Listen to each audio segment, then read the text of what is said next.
This is POG, a popular schoolyard game from the 90s with a surprisingly deep history. POG can date its origins back to the 17th century in Japan during the Edo period, where a game called Menko was very popular. Menko involved players taking turns trying to flip round cards by slamming another card on top of it.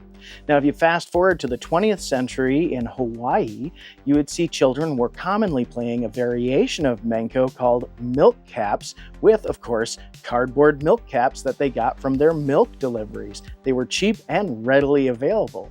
Players would stack their milk caps and then take turns throwing a Kini or slammer on top of the stack. Now, a Kini was generally just 2 or 3 milk caps glued together for a little extra weight.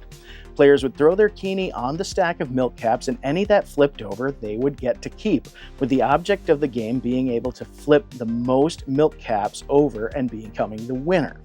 Now, of course, milk deliveries started to become less popular as the 20th century wore on, and milk caps became more of like a promotional collector item by the time we reached the 1970s. However, in the early 90s, a Hawaiian school teacher named Blossom Galbiso introduced the game to her class using caps from a popular juice called POG. POG meant passion fruit, orange, guava. It was a blend that was popular in the Hawaiian Islands and still happened to be available with those notable wax-coated cardboard caps. She collected some of these caps and introduced the game to her students. It became wildly popular and, of course, spread throughout the United States and the world by the mid-90s. Now, by 1993, a World POG Federation had been established, and they partnered with Milton Bradely to produce this packaged, officially licensed POG game in 1995. I thought this was fascinating, so I figured I would have a look. Why don't we get this out on the table and see what comes with this officially licensed game? Oh, wow, what a nostalgia trip this is. I'm excited for this review. So let's dive in, starting with the game box. And what a game box. This thing is pretty big, but it needs to be because of the chunky play space that it has to house. Now, we've got Pogman, the official face of POG, right up front center, along with a very bold insignia for the World POG Federation. This is, of course, an officially licensed product produced by Milton Bradely in 1995. When we flip it over, we see a picture of what's all included: the play space, your POG containers, your Kinis, and a couple of sheets of POGs. Now, this is a lift-off top box that does have a cardboard organizer to keep your POG tubes stowed safely, as well as keep the play space from shifting around and getting damaged inside the package. It also includes this really nice saddle-stitched rule book. Now, let's get to the game itself. Now, first off, we're going to focus on what was included with this game set, which is fascinating because this game set includes 2 different types of POGs. So according to the World POG Federation, to play POGs, you need to use official POGs that were produced by Stanpak, a Canadian packing company known for making authentic milk caps. Now, the official tournament POGs have some unique properties. First off, they are printed with the POG logo on the back, as well as delightful art on the front that can vary quite a bit.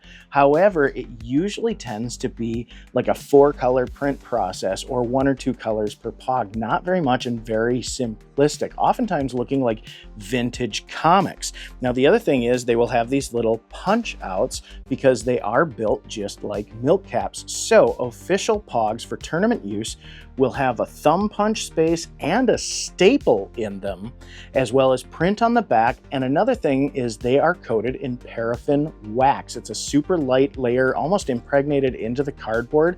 They have a very distinct smell.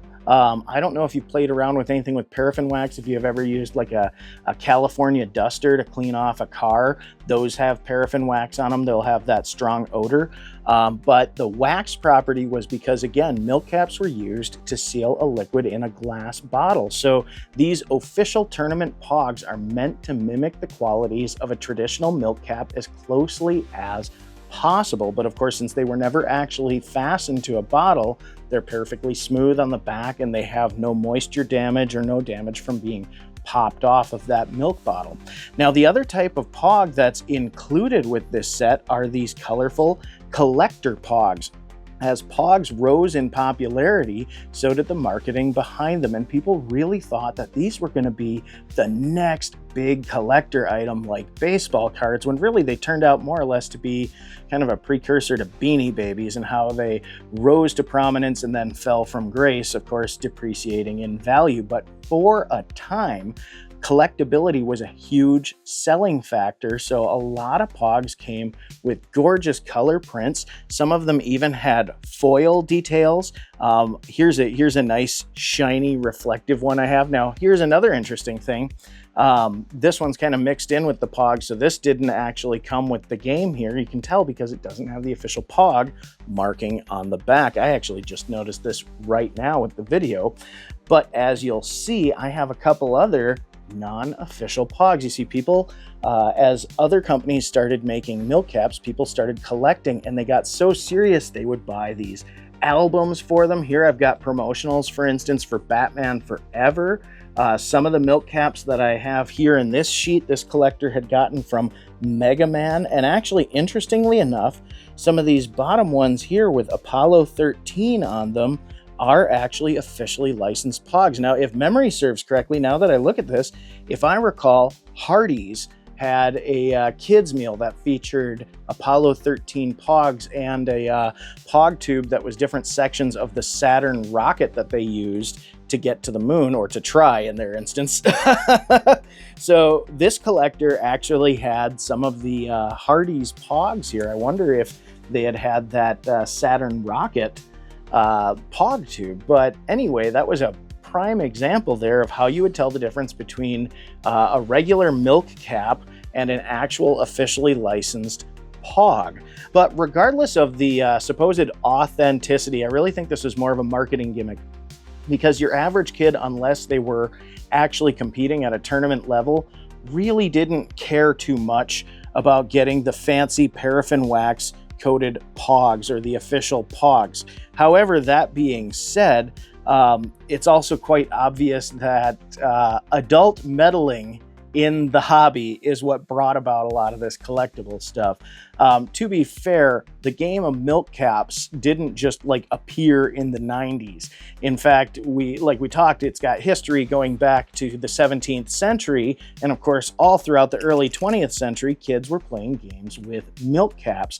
And it wasn't until the big rise to popularity in the 90s that, of course, somebody had to figure out how to monetize it. So in 93, the World POG Federation was founded. In 94, they copyrighted Pogman and all of their branding, and in 95, they released this product jointly with Milton Bradely. So you can see how fast they were moving to really profiteer off of this craze. And of course, all these extra accoutrements really aren't needed.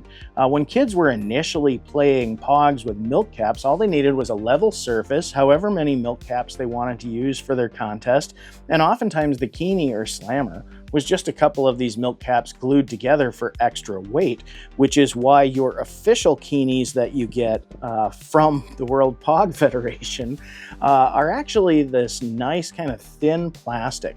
Which brings me to my next point about the World POG Federation. So of course, a standardized set of rules was brought into play when the World POG Federation started hosting tournaments. So traditionally, players would set down a stack of POGs, and there wasn't really any like set number when you were playing a regular game of milk caps. But according to tournament rules, players will put 11 POGs face up in the play area. This means that in order to win your round, you have to at least flip over 6 POGs when you throw your Kini on top of the stack. Furthermore, a lot of players, when I was a kid, nobody made a big deal about the grip. Anybody could hold the Kini and throw it down however they want. However, according to World POG Federation tournament rules, if you're over the age of 5 years old or not competing in the beginner division, you actually have to throw the the Kini in an overhead. Geez, I'll throw that way up and slam it. You have to throw it in overhand fashion using only 2 fingers without gripping, which actually takes some finesse. I mean, that took me a while to figure out how to do. Did I actually, I flipped over 6 POGs. You saw it here. I just won a round live. You know, if you saw the short that I produced not long ago, I had to do a bunch of takes just to get the Kinis and POGs to stay in frame, and I happened to luck out and flip over 7 when I was doing that. So, you know, for this video, I'm really excited that on my first throw I got to do that. This is not all skill. That was very much luck. In fact, many of the best POG players from the era, which, I mean, I don't know what necessarily makes the difference between a good POG player and a bad POG player, save for maybe how poor a sport you are at losing your POGs if you're playing for keeps, or if you just plain went to the trouble to compete in a tournament anyway. But most of the kids who were really popular in the POG game would say in interviews that it really was all luck, and I tend to agree. I don't know that I could replicate. Okay, so I need friends. Anyway, yeah, I mean, if you've been in the basement practicing.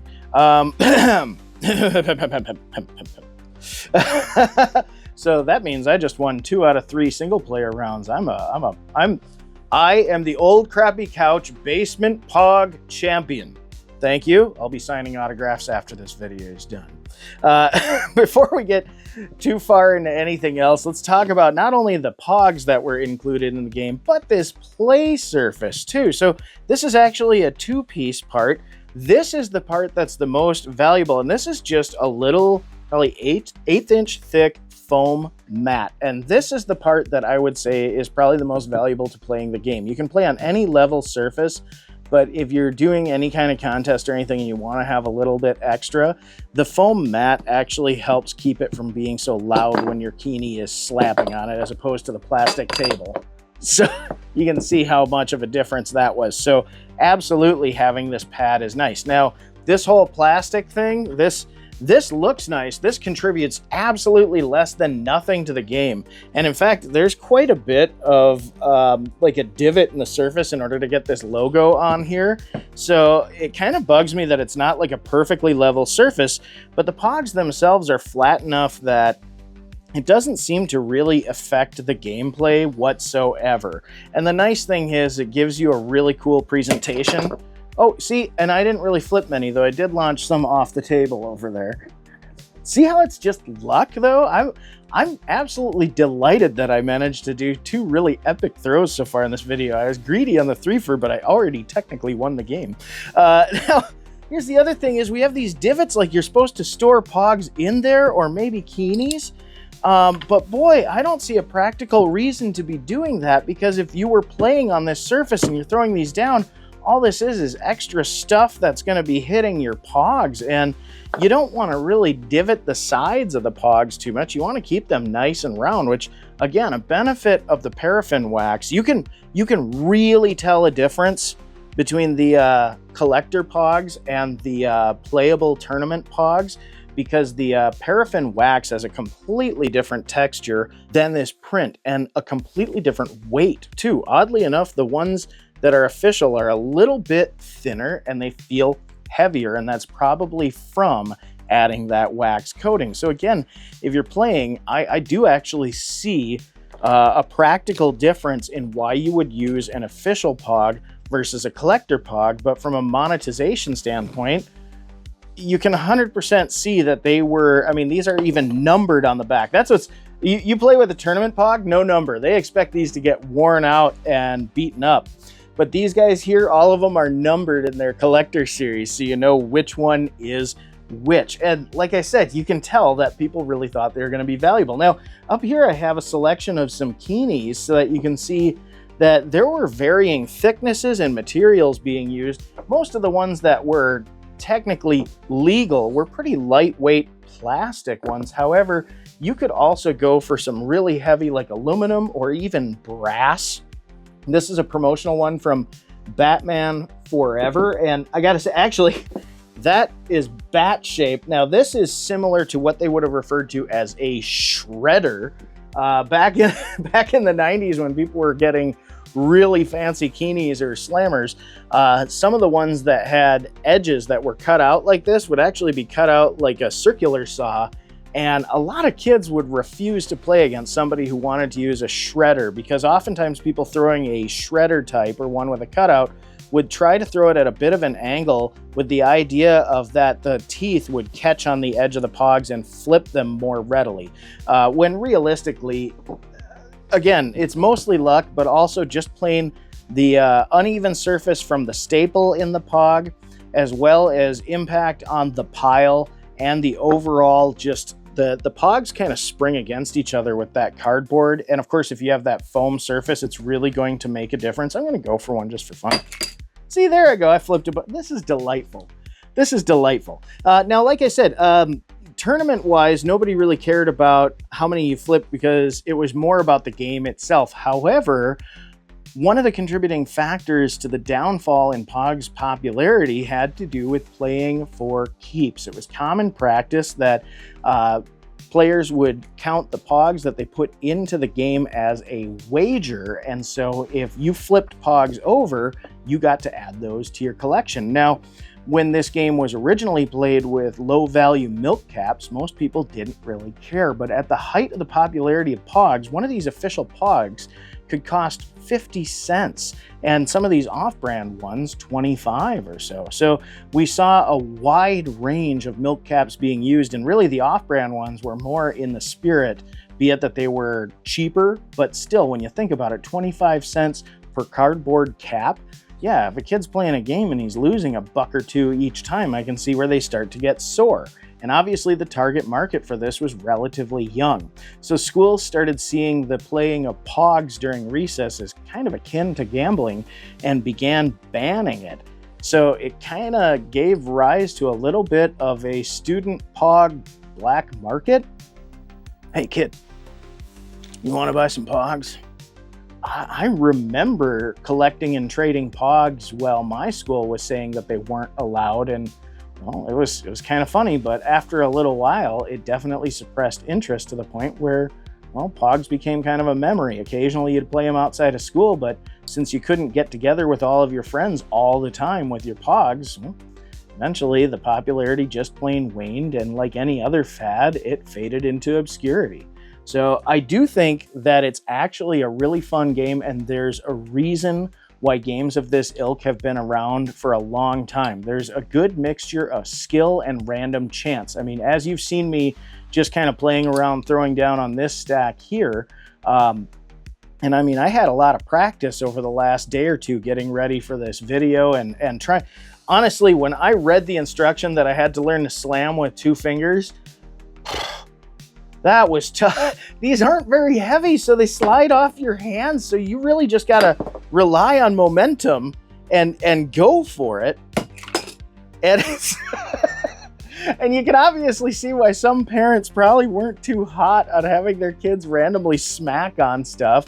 Then you get into things. I've already had people comment on my short about the official World POG Federation rules, which I'll link that below. You can learn the rules in 30 seconds. I'm sure you've gleaned them from this video, but I've already had people comment about using some of these heavy metal slammers on their wooden kitchen tables and making their parents really angry at the damage they caused, and I can totally see that. In fact, I remember most kids wouldn't play with somebody if they had too heavy of a slammer, and some of them got gratuitous.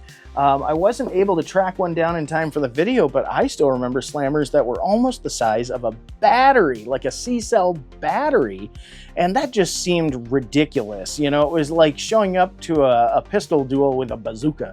But man, I gotta say, there were hardly any fads from the 90s that I can really remark as being such a flash in the pan as POGs. I mean, they were as short-lived as they were absolutely the center of the universe in their time. And so let's have a quick look here. I mentioned the rules, but I don't want to get too far into what I actually think about POGs without crediting the fact that Milton Bradely and the World POG Federation did a really phenomenal job with this rule book, as it provides a light overview of the history of POGs, promotes them as a collectible here, which kind of makes me giggle because there's really a line in here that says POG designer milk caps are not only a kick to collect and trade, but they may really increase in value. Ooh, and then they show Mr. POG dressed up in a fur coat and some platform shoes.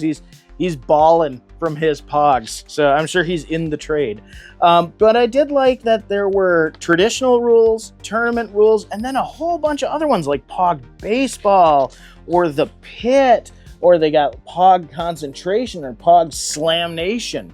That was really neat, but I did think it was funny. They had all those rules. They even had the tournament rules, but they didn't even point out the grip to the very back page, which, I mean, maybe it's just because that's a quick reference. I don't know. But the rule book has obviously stood the test of time. It's actually really nice. It's only color on the cover. Otherwise, it's just black and white saddle stitch bond paper. But the way it's constructed and the weight of the paper, yeah, I mean, it's made it more than 30 years, so we're fine there.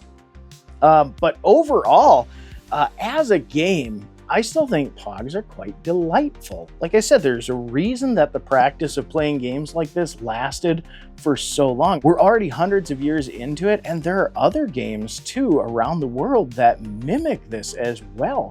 So it's not something that just came out of nowhere and was invented in a classroom in Hawaii in the 90s. It's actually a game with a relatively rich and surprising history that I definitely think is worth revisiting. I mean, come on. What's not to love? That's dynamic, fun, and I lost my Kinis, so I'm done throwing it on camera now. So I gotta ask, did you have POGs? What do you think? Do you miss them? Do you think they should make a comeback? Why don't you comment below and let me know. Thanks for joining me today, and we'll see you next time.